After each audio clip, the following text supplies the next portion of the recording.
मैं और भी एक बोलूंगा, आपको बोलना पड़ेगा। नरेंद्र मोदी। मैं और भी एक बोलूंगा, आपको बोलना पड़ेगा। नरेंद्र मोदी। अरे मजा आया। ये आखिर कांग्रेस की सभाओं में चल क्या रहा है? ये अपना प्रचार करने जाते हैं या फिर मोदी जी का प्रचार करने जाते हैं? जब तुम्हें ऐसे नारे लगवाने हैं मोदी सरेंडर जैसे, तो पहले तो सामने पब्लिक बैठी हुई है, थोड़ा सा ट्रेंड कर दो। भाई कुछ कहेंगे क्या? भाई कुछ बोलेंगे? भाई कुछ बोलेंगे? भाई कुछ बोलेंगे? बोलेंगे कुछ?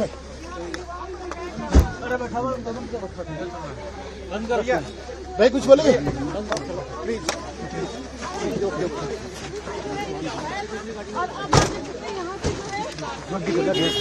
ये राहुल गांधी के भाई बब्बर शेर हैं, जिन्होंने एआई समिट में विदेशी मेहमानों के सामने अपनी नंगी मानसिकता के चलते नंगा होकर प्रदर्शन किया था।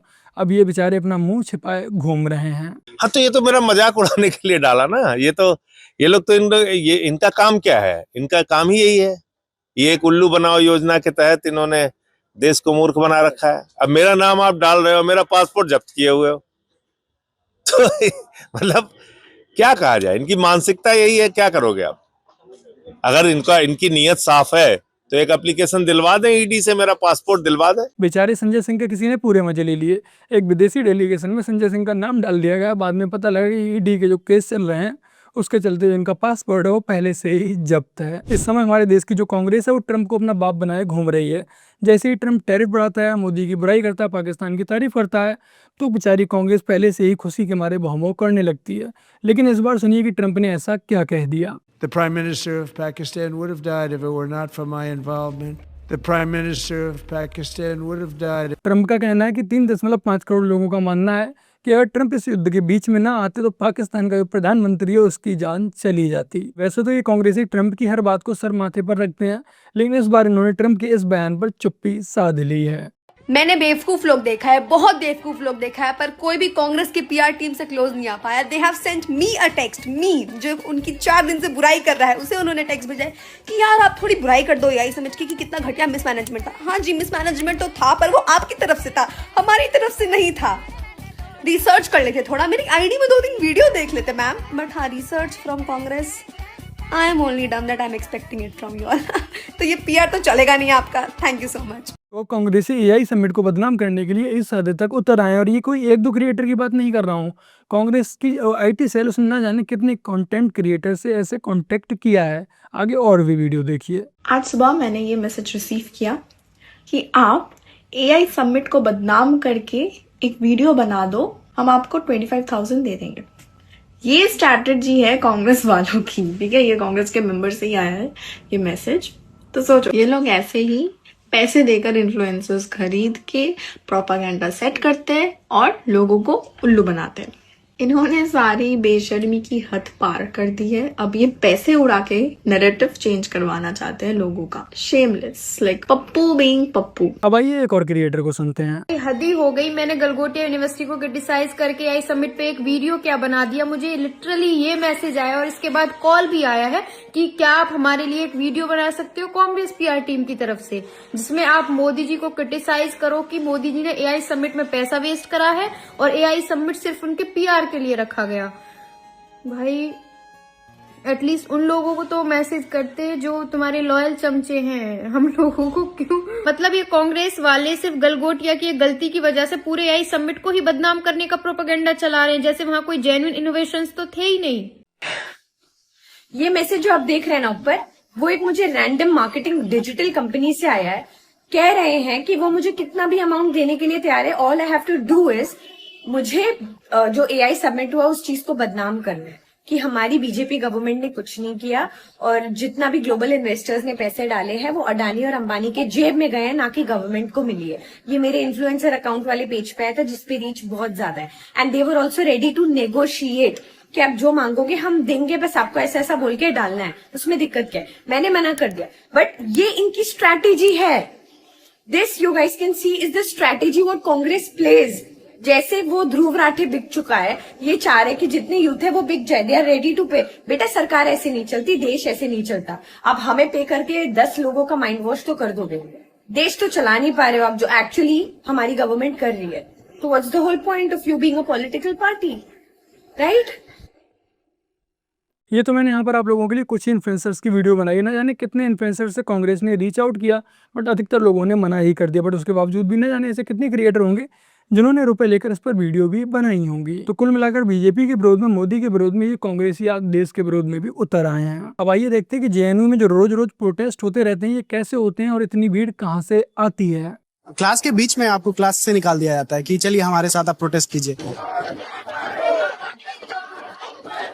प्रोटेस्ट तो होना चाहिए लेकिन क्लास के बाहर होना चाहिए। लेकिन अब हम देखते हैं कि बच्चे आना ही नहीं चाहते हैं। आप उनको जबरदस्ती, आप उनकी क्लासों में जा रहे हैं, एग्जाम चल रहा है हमारा, आप जबरदस्ती हमें धमका रहे हैं कि आपको याद रखा जाएगा कि जब हम मूवमेंट में थे तो आप बच्चे बैठ के क्लास में हमारे खिलाफ थे। कि अगर आप अपनी व्यक्तिगत राजनीतिक लक्ष्यों के लिए आम छात्रों का पढ़ाई को आप बर्बाद कर रहे हैं तो ये तो गलत है। सारे रिश्तेदार पूछते हैं कि सब सेफ तो है वहाँ पर, तुम सेफ हो, कुछ होगा तो नहीं, क्योंकि इतने सारे वायलेंस दिख रहे हैं।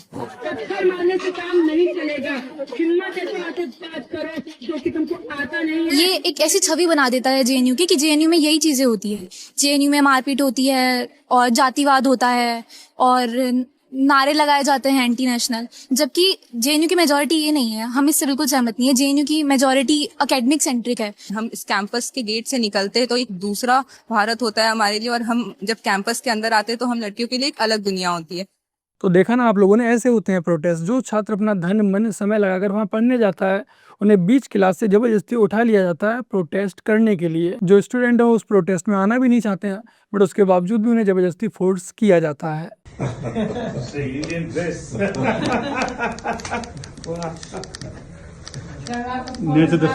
बताओ भला, रमजान के पवित्र महीने में मोदी जी इजराइल में यहूदियों से मिलने पहुंच गए हैं, और जो हमारे देश में रहने वाले गाजा प्रेमी हैं वो बेचारे इस दुख दर्द पीड़ा को कैसे सहन कर पाएंगे। और तो और मोदी जी वहां जाकर इजराइल की संसद का सर्वोच्च सम्मान भी ले आए।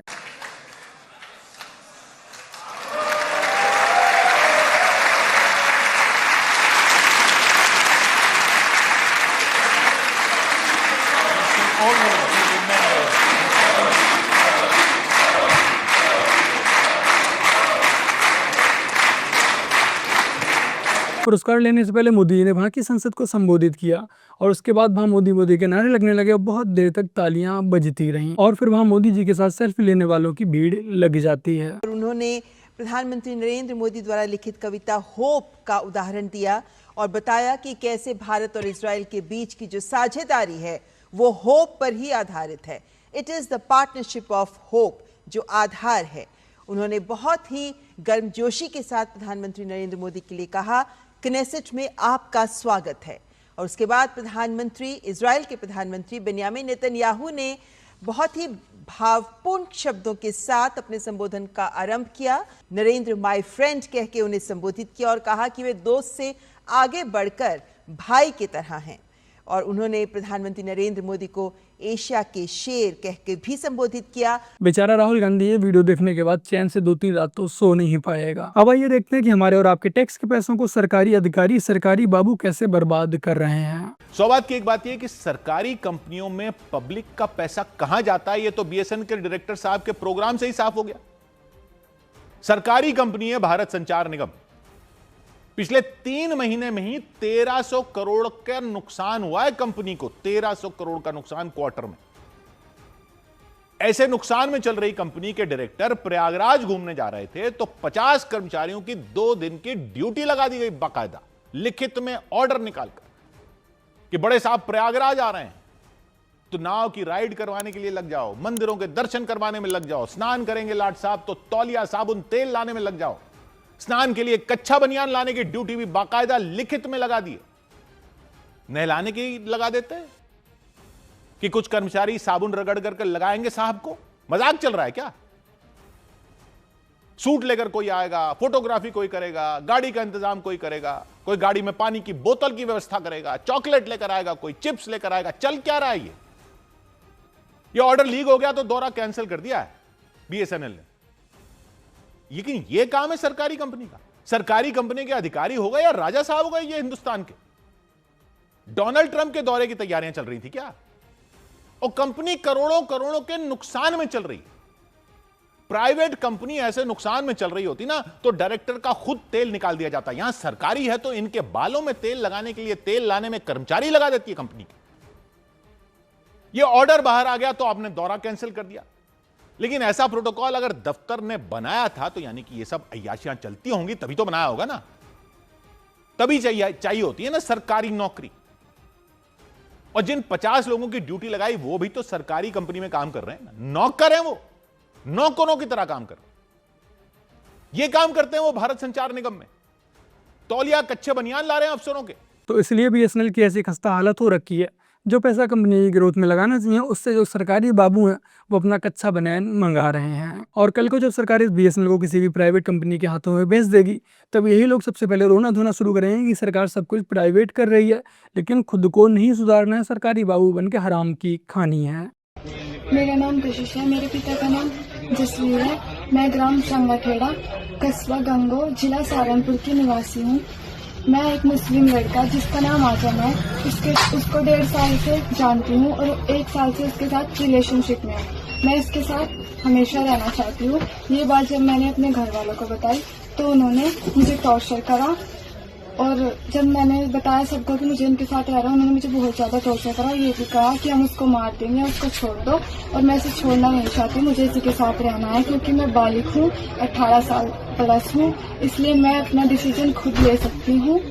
और मैंने इनसे कहा कि मुझे लेके चलो, मैंने उनसे फोर्स करा कि मुझे आपके साथ रहना है, मुझे लेके चलो वरना मैं सुसाइड कर लूंगी। और फिर मैंने जब उनसे कहा, हमारी दोनों की सलाह हुई और हम आ गए। अब हम अपने कोर्ट के कागज बनवा रहे हैं, जो हमने अपने कोर्ट के यहाँ से कागज बनवाए हैं, हम अपने थाने में भेज रहे हैं। और इन कागज को देखने के बाद मेरा जो भाई है हर्ष, मेरे फूफा परवीन, मेरी जो अंकल है देवी सिंह, वो हमें जान से मारना चाहते हैं, मतलब इसको मारना चाहते हैं, इसको बहुत खतरा है। तो कोर्ट के कागज देखने के बाद जो हमने यहाँ पे वो भेजा है सर्टिफिकेट, इसको मेरा भाई हर्ष, मेरा फूफा परवीन और मेरा अंकल देवी सिंह, वे तीनों इनको जान से मारना चाहते हैं। मैं अपनी मर्जी से इनके साथ आई हूँ, मुझे इनके साथ रहने में कोई प्रॉब्लम नहीं है। तो मेरे घर वाले इनके घर वालों को बिल्कुल परेशान ना करें, इनके घर वालों से कुछ ना कहे।